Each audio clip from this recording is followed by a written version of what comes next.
আকাশবাণী আগরতলা। স্থানীয় সংবাদ পড়ছে চন্দন লেখাপাল। এখনকার বিশেষ বিশেষ খবর হল, মুখ্যমন্ত্রী অধ্যাপক ড মানিক সাহা আজ ত্রিপুরাকে পূর্ণ স্বাক্ষর রাজ্য হিসেবে ঘোষণা করেছেন। কৃষিমন্ত্রী রতনলাল নাথ কৃষকদের আয় বৃদ্ধির ওপর গুরুত্ব আরোপ করেছেন। বিজ্ঞান ও প্রযুক্তি প্রতিমন্ত্রী ড জিতেন্দ্র সিং বলেছেন, গত 11 বছর প্রযুক্তিকে ভারতের প্রবৃদ্ধির ইঞ্জিনে পরিণত করেছে। রাজ্যভিত্তিক সিনিয়র ক্রিকেট প্রতিযোগিতা আজ থেকে শুরু হয়েছে। এবারে আসছি বিস্তারিত সংবাদে। মুখ্যমন্ত্রী অধ্যাপক ড মানিক সাহা আজ ত্রিপুরাকে পূর্ণ স্বাক্ষর রাজ্য হিসেবে ঘোষণা করেছেন। উল্লাস নবভারত সাক্ষরতা কর্মসূচির সফল বাস্তবায়নের মাধ্যমে ত্রিপুরা আজ পূর্ণ স্বাক্ষর রাজ্যের মর্যাদা লাভ করল। আজ আগরতলা রবীন্দ্র শতবার্ষিকী ভবনে বিদ্যালয় শিক্ষা দপ্তরের রাজ্য সাক্ষরতা মিশন কর্তৃপক্ষ আয়োজিত এক অনুষ্ঠানে মুখ্যমন্ত্রী এই ঘোষণা দেন। মুখ্যমন্ত্রী বলেন, মিজোরাম এবং গোয়ার পর ত্রিপুরা আজ দেশের তৃতীয় রাজ্য হিসেবে পূর্ণ সাক্ষরতার মর্যাদায় ভূষিত হল। তার আগে কেন্দ্রশাসিত অঞ্চল হিসেবে লাদাখ এই সাফল্য অর্জন করে।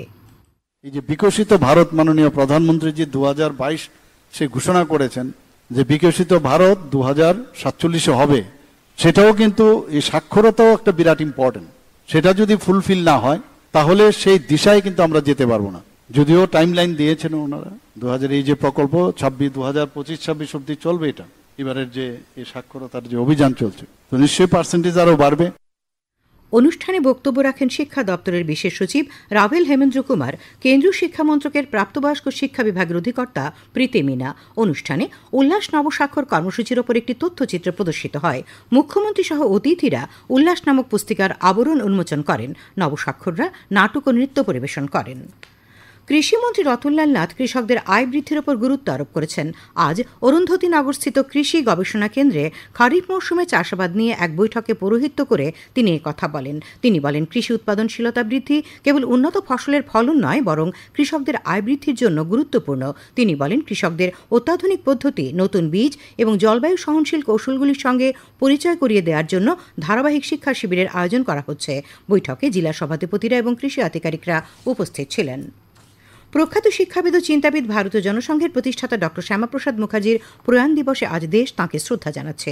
প্রধানমন্ত্রী নরেন্দ্র মোদী তাঁর প্রতি শ্রদ্ধাঞ্জলি অর্পণ করে সামাজিক মাধ্যমে বলেছেন যে ড মুখার্জি দেশের অখণ্ডতা অক্ষুণ্ণ রাখার জন্য অতুলনীয় সাহস এবং প্রচেষ্টা প্রদর্শন করেন। তিনি বলেন, জাতি গঠনে তাঁর অমূল্য অবদান সর্বদা শ্রদ্ধার সঙ্গে স্মরণ করা হবে। বিজেপির সর্বভারতীয় সভাপতি জেপি নাড্ডা আজ নতুন দিল্লিতে দলের সদর দপ্তরে ড শ্যামাপ্রসাদ মুখার্জির প্রতিকৃতিতে পুষ্পস্তবক অর্পণ করে শ্রদ্ধা জানান। সংবাদ মাধ্যমকে শ্রী নাড্ডা বলেন যে দেশ জুড়ে বিজেপি কর্মীরা ড শ্যামাপ্রসাদ মুখার্জির 72তম মৃত্যুবার্ষিকী পালনের জন্য বিভিন্ন কর্মসূচির আয়োজন করেছে। ড মুখার্জির অবদানের উল্লেখ করে তিনি বলেন, ড শ্যামাপ্রসাদ মুখার্জি একজন স্বাধীনতা সংগ্রামী এবং সমাজ সংস্কারক ছিলেন, যিনি জম্মু ও কাশ্মীরকে প্রদত্ত বিশেষ মর্যাদার বিরোধিতা করেছিলেন। শ্যামাপ্রসাদ মুখার্জির প্রয়াণ দিবস আজ প্রদেশ বিজেপি কার্যালয়ে শ্রদ্ধাঞ্জলি অনুষ্ঠানে উপস্থিত ছিলেন মুখ্যমন্ত্রী অধ্যাপক ড মানিক সাহা, বিজেপি রাজ্য সভাপতি তথা সাংসদ রাজীব ভট্টাচার্য এবং অন্যান্য নেতৃবৃন্দ। তারা শ্যামাপ্রসাদ মুখার্জির প্রতিকৃতিতে পুষ্পার্ঘ্য অর্পণ করে শ্রদ্ধা নিবেদন করেন। সারা দেশে 2027-এর মধ্যে 15 বা তার বেশি সবার সাক্ষরতা নিশ্চিত করতে understand life long learning for all in society বা উল্লাস কর্মসূচি, ভারতের দূরদর্শী জাতীয় শিক্ষানীতি 2020 এই পার্শ্ব কর্মসূচির আওতায় আজ পূর্ণ স্বাক্ষর ঘোষিত হল ত্রিপুরা। একটি প্রতিবেদন। অষ্টলক্ষীর অন্যতম এই ত্রিপুরায় কিন্তু সাক্ষরতার পূর্ণতা কোনো হঠাৎ করে তৈরি হওয়া সূর্যোদয়ের পরিসর নয়।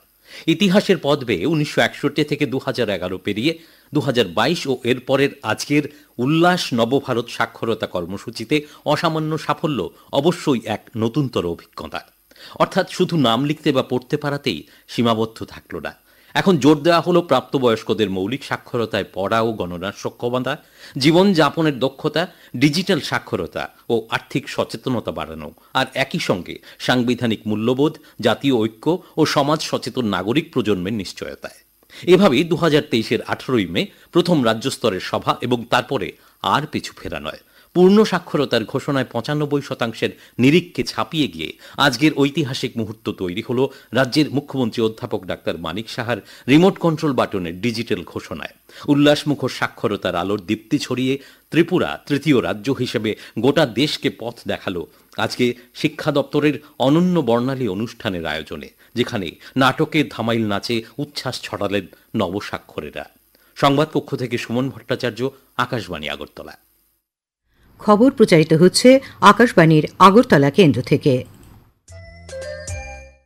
আকাশবাণীর সংবাদের আপডেট পেতে লগ ইন করুন www.newsonair.com এবং নিউজ অন এয়ার অ্যাপ এবং টুইটার ও ফেসবুক প্ল্যাটফর্মে এআইআর নিউজ অ্যালার্টসে। ইউটিউবে লক্ষ্য রাখুন নিউজ অন এয়ার অফিসিয়ালে। এছাড়াও আকাশবাণী আগরতলার সংবাদের আপডেট পেতে দেখুন টুইটার বা এক্স হ্যান্ডেলে আকাশবাণী নিউজ আগরতলা, ফেসবুকে এআইআর নিউজ আগরতলা এবং ইউটিউবে আকাশবাণী নিউজ আগরতলা। বিজ্ঞান ও প্রযুক্তির প্রতিমন্ত্রী ড জিতেন্দ্র সিং বলেছেন যে গত 11 বছর প্রযুক্তিকে ভারতের প্রবৃদ্ধির ইঞ্জিনে পরিণত করেছে। নতুন দিল্লিতে 11 বছরের বৈজ্ঞানিক সাফল্যের বিষয়ে এক সাংবাদিক সম্মেলনে ড সিং বলেন, 2014 সালে মাত্র 50টি বায়োটেক স্টার্টআপ ছিল, বর্তমানে তা 10,000-এরও বেশি হয়েছে। বৈচিত্র্যের মধ্যে ঐক্যে ভারতের শক্তির উপর জোর দিয়ে তিনি জীববৈচিত্র্যকে সুস্থায়ী উন্নয়নের জন্য বিশেষ সম্পদ হিসেবে অভিহিত করেন। ড সিং একটি নতুন ভারত গঠনে বিজ্ঞান, উদ্ভাবন এবং প্রশাসনিক সংস্কারের গুরুত্বপূর্ণ ভূমিকার কথা বলেন। Last 11 years turned technology as the engine of India growth story, and that's there for anyone to see with evidence. Also, the last 10 years turned India into a technology leader rather than a technology follower. And thirdly, the last 10 years also saw India coming out with global best practices for others to follow instead of waiting to adopt the best practices. রাষ্ট্রপতি দ্রৌপদী মুর্মু বলেছেন যে বিশ্ব জলবায়ু পরিবর্তনের সংকটের মুখোমুখি হচ্ছে এবং স্থায়িত্ব এখন আর স্লোগান নয়, বরং একটি প্রয়োজনীয় বিষয় হয়ে দাঁড়িয়েছে। নতুন দিল্লিতে institute of cost accountants of ইন্ডিয়ার জাতীয় ছাত্র সমাবর্তন 2025-এ ভাষণ দিতে গিয়ে রাষ্ট্রপতি বলেন, শিক্ষার্থীরা তাদের দক্ষতার মাধ্যমে গ্রহের ভবিষ্যতে এক বিরাট পরিবর্তন আনতে পারে। তিনি বলেন, institute of cost accountants of India ভারতীয় অর্থনীতিকে আজ বিশ্বের অন্যতম শক্তিশালী অর্থনীতিতে পরিণত করার ক্ষেত্রে গুরুত্বপূর্ণ ভূমিকা পালন করছে। প্রধানমন্ত্রী নরেন্দ্র মোদী আগামী 29 জুন রবিবার সকাল 11টায় আকাশবাণীর মন কি বাত অনুষ্ঠানে দেশ বিদেশের জনগণের সঙ্গে মত বিনিময় করবেন। এটি হবে মন কি বাতের 123তম পর্ব। প্রধানমন্ত্রী জনগণকে তাদের সুচিন্তিত চিন্তাভাবনা মন কি বাতে জানানোর আহ্বান জানিয়েছেন। মাইগভ ওপেন ফোরাম এবং নমো অ্যাপে জনগণ মতামত পাঠাতে পারবেন। তাছাড়াও টোল ফ্রি নম্বর 1800117800 নম্বরে কল করে হিন্দি বা ইংরেজিতে মতামত রেকর্ড করানো যাবে। ফোন লাইন এই মাসের 27 তারিখ পর্যন্ত খোলা থাকবে। এছাড়াও 1922 নম্বরে মিস কল দিয়ে যে লিঙ্ক পাওয়া যাবে তাতেও SMS করা যাবে। অপরিশোধিত তেলের দাম প্রায় 1% বেড়েছে। সর্বশেষ তথ্য অনুযায়ী ব্রেন্ট ক্রুডের দাম 0.9% বেশি বেড়ে প্রতি ব্যারেল $77.75 দাঁড়িয়েছে।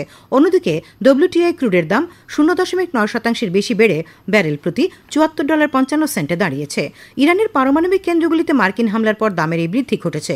ইরান হরমুজ প্রণালী বন্ধ করার হুমকি দিচ্ছে, যেখান দিয়ে বিশ্বব্যাপী প্রায় 20% অপরিশোধিত তেল সরবরাহ করা হয়, ফলে ব্যাপক উদ্বেগেরও সৃষ্টি হয়েছে।